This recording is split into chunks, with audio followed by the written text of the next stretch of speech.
What's up, guys? Biker Dave here. If you've been following the channel, I've been working on my uncle's 1981 Honda CB 650. You know, a four-cylinder bike with four carburetors, as you see, and I've also just gone through the detailed process of rebuilding, inspecting, cleaning, fixing, all kinds of stuff on this carb set. So see my previous videos. I'll put a link down below, for the playlist regarding this stuff. I'm definitely no expert on these, but I've done my share of work on carburetors over the years.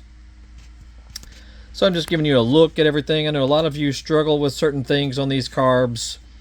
So look at the previous videos, especially relating to the choke mechanism, how to make sure that that functions properly. But I'm just giving you a look at the routing of the hoses.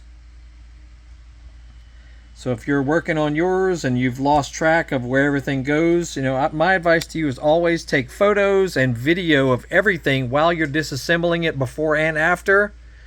That way you'll not lose track of where everything goes.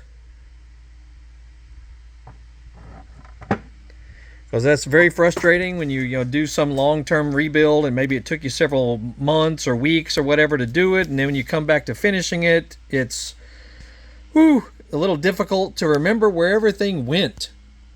Sure, you can use a service manual and that sort of thing, but it's usually easier if you just keep track of things with photography. Anyway, I'm just giving you a look here of where all this stuff goes. Let's see here. And some of this stuff you might have to make to rebuild. Make sure you replace all O-rings relating to everything.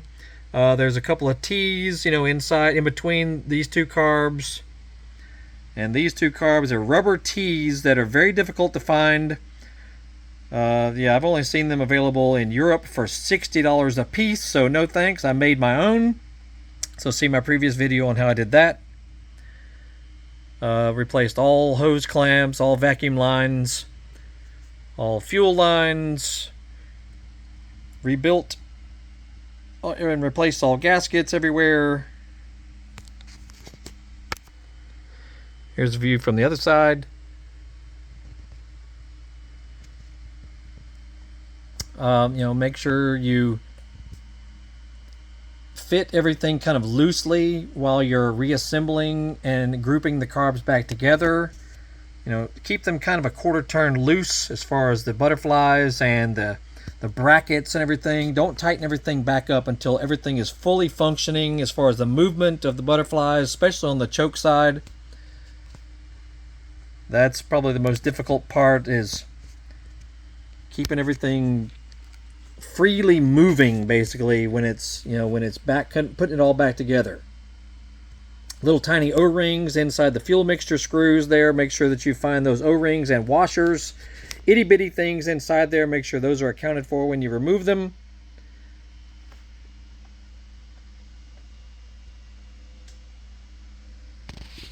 The hoses, you can get those pretty much anywhere, especially the clamps. Make sure you clean out the tops here of the vacuum canisters. Disassemble all that and clean them thoroughly with carb cleaner and brake cleaner and a clean cloth and compressed air and that sort of thing. I probably could have done an even better job cleaning everything if I had used an ultrasonic tank, but I actually sold my ultrasonic tank because I rarely used it. I don't really do projects like this very often. As far as these really detailed older projects, I've kind of gotten away from doing those because they're a lot to deal with. Also, make sure you replace the O-rings within the little drain screws down there. There's 4 of those.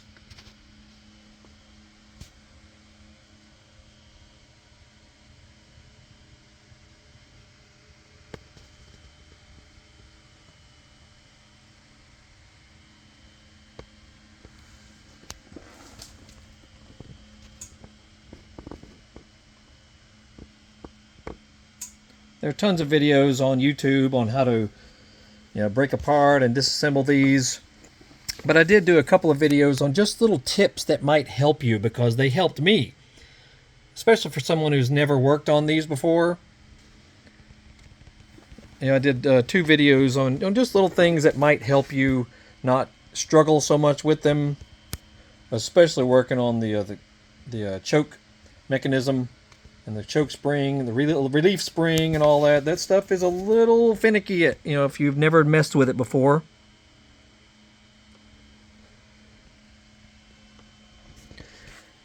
And certain videos I like to see when people are rebuilding anything is good close-up videos of how everything fits back together. So that's why I'm doing this.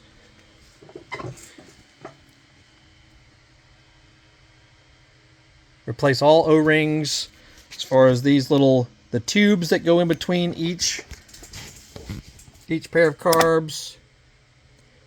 Those are kind of difficult to remove. You know, you may use a razor blade or a small pick, and then this little T-shaped, where is this guy here? Right down there. Make sure you remove or replace the O-rings in that guy, and check it for leaks as well. Some people comment that thing can leak, and you might be able to fix it with some soldering material, or you can just buy a good used one on eBay. So those are a couple of places you can find leaks in these, as well as the O-rings of the joints. See these little rods? They go all the way across. There's 2 O-rings in each one of those, and a shorter joint behind those that also have little O-rings. You should replace all of them and clean out the chambers inside them, because that's how fuel gets distributed among all 4 carburetors. And then when you're done, so you can just run some fuel or some carb cleaner through the main inlet right here, run a good bit of it through there, and then you can push some compressed air through, and it will force the fuel all the way through, and you can check for leaks before you put it back on the bike. So that's the easiest way I found to do that. Anyway, VB44 Keihin carb set off a 1981 Honda CB 650. This set is also found in similar form on some CB 750s and CB 900s and possibly others. So make sure yours looks similar to this, if you're trying to compare how to work on it and whatnot.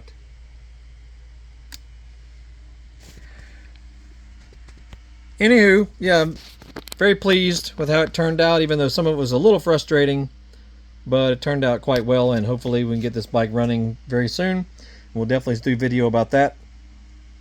And look at the old parts, all the nasty floats and whatnot that came out of it. I like to replace these jets and things because it's just easier than trying to clean them. Especially the smaller jets, they're sometimes difficult to clear out. So you can just get your entire kit of all jets and float valves and springs and everything. You can replace all that with brand new stuff. And it's just quicker and easier, in my opinion. Anyway, we got more than 1,500 videos on our channel, so make sure you check all that out. And we're always adding something new related to cars, dirt bikes, ATVs, motorcycles, scooters, classic cars, hot rods, fast cars, slow cars, stuff around the house. You might be surprised with the stuff you find on our channel. And look for our social media links and eBay store links in the description. eBay store selling motorcycle related parts and specialty tools. Some stuff that some of you might like if you work on your own stuff. And that's it. Y'all have a great day. We shall see y'all later.